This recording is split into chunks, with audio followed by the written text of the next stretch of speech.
So transplantation really falls within two remits. There's two things: FUT, which is follicular unit transplantation, and there's FUE, which is follicular unit extraction.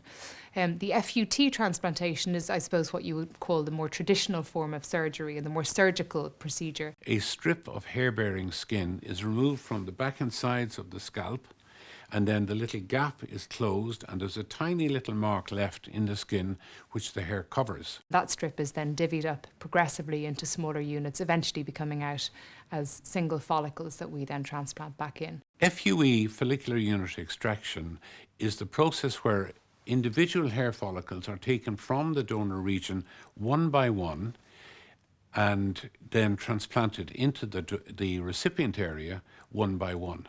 But that's the fundamentals of a hair transplant. The main difference aesthetically at the end is not to do with the hair, the transplanted hair, it's to do with the donor area. The combination of the strip method and the FUE process it allows us to get the maximum amount of hair from the donor region.